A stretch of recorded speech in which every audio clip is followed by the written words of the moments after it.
Hello friends, कैसे हो सब लोग। तो दोस्तों आज हम यहाँ पर सीटेट की अगली क्लास लेकर के आए हैं और आज की क्लास में हम जो सीटेट का टॉपिक है सोशियोलाइजेशन, इस टॉपिक पर हम डिटेल से चर्चा करने वाले हैं समाजीकरण पर। अब देखिए, समाजीकरण के बिना वैसे तो बच्चे का विकास हो ही नहीं सकता, क्योंकि बच्चा है वो समाज में ही रहता है, समाज में से ही सीखता है और समाज में ही बच्चे का विकास होता है। समाज के बिना बच्चे का कोई महत्व नहीं है। तो इसी तरीके से पूरी सीडीपी में बच्चे के बारे में बताया गया है और उस सीडीपी में बच्चे के साथ साथ में पूरे समाजीकरण को, मतलब जब बच्चा समाज में रहेगा तो समाजीकरण का बहुत इंपॉर्टेंट है। तो समाजीकरण टॉपिक जो है हर एक टॉपिक से थोड़ा थोड़ा रिलेटेड है। अगर आपने समाजीकरण टॉपिक नहीं पढ़ा तो आपकी सीडीपी में से जो समाजीकरण से रिलेटेड जो भी टॉपिक है वो आपको समझ नहीं आएंगे। तो चलिए स्टार्ट करते हैं समाजीकरण टॉपिक को। देखिए, समाजीकरण होता क्या है कि समाजीकरण एक ऐसी प्रक्रिया है जिसमें मानव समाज द्वारा सीखता है। अब एक छोटा बच्चा होता है, छोटा बच्चा सबसे पहले उसके माँ के संपर्क में आता है। अगर बात करें कि प्रथम गुरु कौन होता है बच्चे का, तो वो होता है उसकी माँ होती है। इसके बाद बच्चा जो है माता और पिता दोनों से सीखता है। फिर धीरे धीरे बच्चा बढ़ता है तो दादा दादी उन सभी के संपर्क में रहता है और बच्चा बड़ा होता है धीरे धीरे, तो वो आस पड़ोस में जो बच्चे हैं उनके साथ खेलता है। आस पड़ोस के जो अंकल आंटी लोग हैं या बड़े बुजुर्ग जो हैं उनके संपर्क में आता है। और इसके बाद जैसे ही बच्चा और बड़ा होता है तो वो स्कूल जाने लगता है।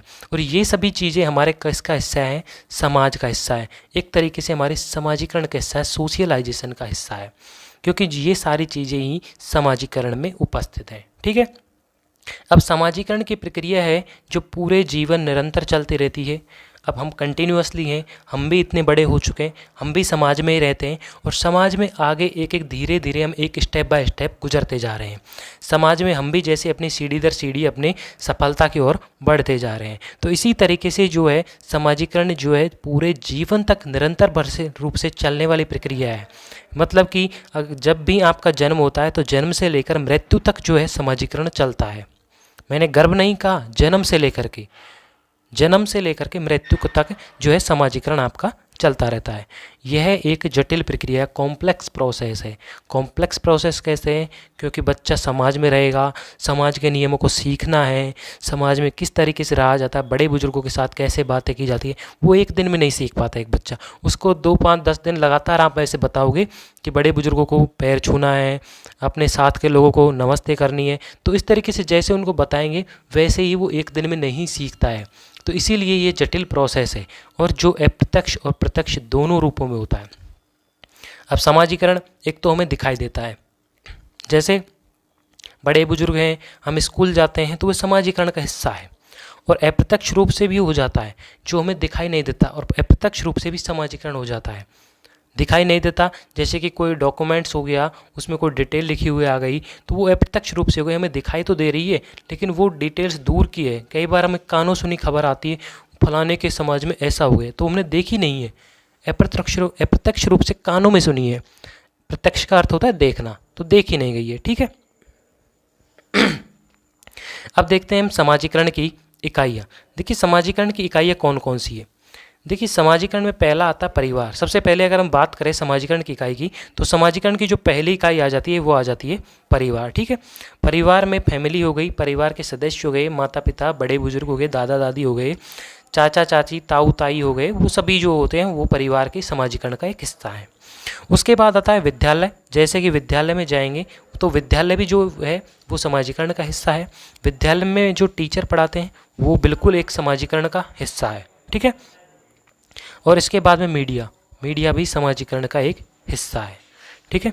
इसके बाद अगर हम देखें तो आस पड़ोस के लोग जो भी हैं वो भी समाजीकरण का हिस्सा ही है, क्योंकि आस पड़ोस में जो लोग रहते हैं वो भी समाज में ही रहते हैं। ठीक है। तो ये सभी हमारे समाजीकरण के लोग हो गए। समाजीकरण की एक तरीके से इकाइयाँ हैं कि समाजीकरण में कौन कौन सी इकाइयाँ, तो मतलब कौन कौन सी इकाइयाँ, परिवार, विद्यालय, अध्यापक, मीडिया, आस पड़ोसी, ये सभी हमारे समाजीकरण की इकाइयाँ हैं।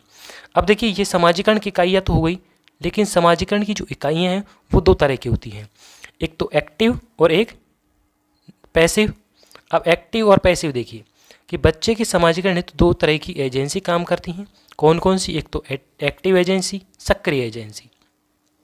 अब सक्रिय एजेंसी कैसे होती हैं? देखिए, जिसका बच्चे पर सीधा सीधा प्रभाव पड़ता है। मतलब सीधा सीधा प्रभाव की बात बताएं तो जहाँ पर बच्चा जो है थोड़ा ज़्यादा टाइम रहता है।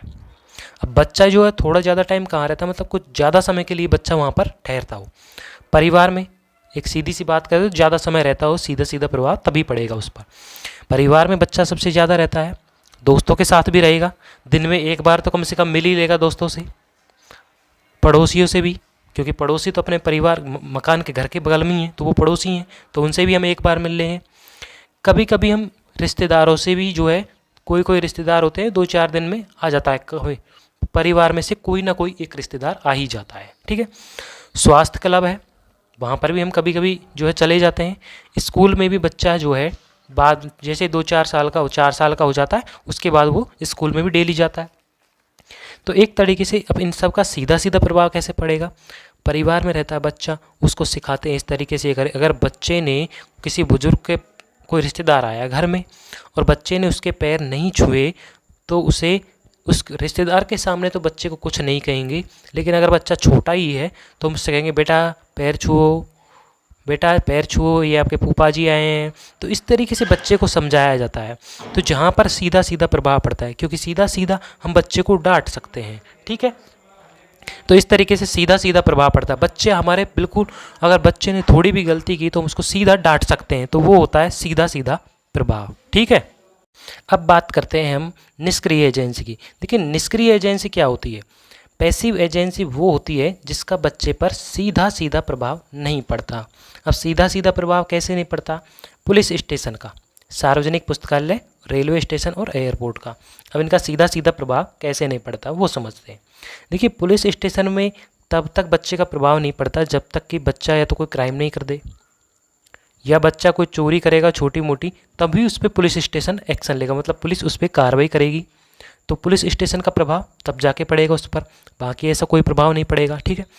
रेलवे स्टेशन पे बच्चा हर समय नहीं जाता है, रेलवे स्टेशन का प्रभाव कब पड़ता है, जब बच्चा रेलवे स्टेशन पे जाएगा, उसके बाद वहाँ पे देखेगा कि किस तरीके से हम टिकट लेते हैं विंडो से, किस तरीके से बाद में हमें जो है प्लेटफॉर्म पे जाते हैं, फिर प्लेटफॉर्म पे जो अगर हमने रिजर्वेशन टिकट कराया है तो रिजर्वेशन जो बोगी होती है उसको कैसे ढूंढा जाता है पहले ही, ट्रेन के आने से पहले ही, और उसके बाद में जो है ट्रेन में किस तरीके से चढ़ते हैं, सीट कैसे ढूंढते हैं, तो रेलवे स्टेशन का तब तक कोई इफेक्ट नहीं पड़ेगा, तो सीधा सीधा प्रभाव नहीं पड़ता। इसी तरीके से एयरपोर्ट और इसी तरीके से जो सार्वजनिक पुस्तकालय लाइब्रेरी होती हैं उनका भी इफेक्ट बच्चे पर जो है सीधा सीधा नहीं पड़ता है। तो इसीलिए इनको निष्क्रिय एजेंसी या पैसिव एजेंसी कहा गया है। ये होती हैं 4 पैसिव एजेंसी, ठीक है। अब सामाजिकरण की जो इकाइयाँ होती हैं वो भी 2 तरह की होती हैं। अब आप सोच रहे हैं इकाइयाँ और एजेंसी जो इस तरीके से बताई हैं वो कितनी तरह की हो गई। देखिए हमने यहाँ पर पढ़ी थी पहले इकाइयाँ, अब इकाइयों में भी हमने यहाँ पर इकाइयाँ बांटी हैं, लेकिन वो प्राथमिक और द्वितीय 2 तरह की होती हैं, और यहाँ पे इकाइयों के प्रकार बताए गए हैं। अब समाजीकरण की एजेंसी या इकाइयाँ क्या होती हैं, देखिए इकाइयों में 2 तरह की इकाइयाँ होती हैं, ये भी वैसे मैंने इकाइयाँ आपको बताई थी कि 4 तरह की 4 होती हैं, परिवार एक जो है 4-5 हो जाती हैं, परिवार, स्कूल, टीचर, आस पड़ोसी, ठीक है। तो ये सभी जो परिवार की इकाइयाँ होती हैं, लेकिन इन सभी परिवार की इकाइयों को 2 तरह की इकाइयों में बांटा गया है, एक प्राथमिक इकाई और दूसरी है द्वितीयक इकाई। प्राइमरी एजेंसी, प्राथमिक इकाई क्या होती है, देखिए सामाजिकरण का हमारा जो प्रारंभ होता है वो कहाँ से होता है, फैमिली से होता है, परिवार से, और परिवार जो सामाजिकरण की पहली इकाई है। ये लाइन सबसे इम्पोर्टेंट है, सीटेट के एग्जाम में सीधे सीधे कई बार क्वेश्चन में पूछी गई है कि सामाजिकरण की पहली इकाई कौन सी है, ठीक है। तो ये होती है, क्योंकि सामाजिकरण का जो प्रारंभ होता है वो परिवार से ही होता है, ठीक है। दूसरी इकाई है द्वितीयक इकाई, ये सेकेंडरी एजेंसी। सेकेंडरी एजेंसी में बाकी आ जाएंगी परिवार के अलावा, जैसे कि स्कूल हो गई, टीचर्स हो गए, गेम्स हो गए, मीडिया हो गई, धार्मिक संस्था हो गई और आस पड़ोस के हो गए। ये सभी जो होती हैं सेकेंडरी एजेंसी है सामाजिकरण की, ठीक है। मतलब कि परिवार की जो प्राथमिक इकाई है सामाजिकरण की वो है परिवार, और बाकी उसके परिवार के बाद में जो सभी इकाइयाँ बची हैं वो सेकेंडरी इकाइयाँ हैं, ठीक है। तो ये सभी सेकेंडरी इकाइयाँ हैं, स्कूल, टीचर्स, गेम्स, मीडिया, धार्मिक संस्थान। धार्मिक संस्थान हो गए जैसे कि मंदिर हो गए, मस्जिद हो गए, ठीक है, इस तरीके से। अब समाजीकरण की प्रक्रिया जो है प्रभावित किन किन कारकों से होती है, देखिए तो समाजीकरण की प्रक्रिया हो जाती है वो इन कारकों से प्रभावित होती है, पालन पोषण से। देखिए सामाजिकरण की प्रक्रिया पालन पोषण से कैसे प्रभावित होगी, एक बच्चा तो जो है हेल्थ है और एक बच्चा कुपोषण से ग्रसित है। अब हेल्दी बच्चा है तो बोलेगा भी अच्छा, खेलकूद भी अच्छा करेगा, ठीक है, बड़े बुजुर्गों के साथ उसको व्यवहार जैसा बताएंगे वैसा कर लेगा वो।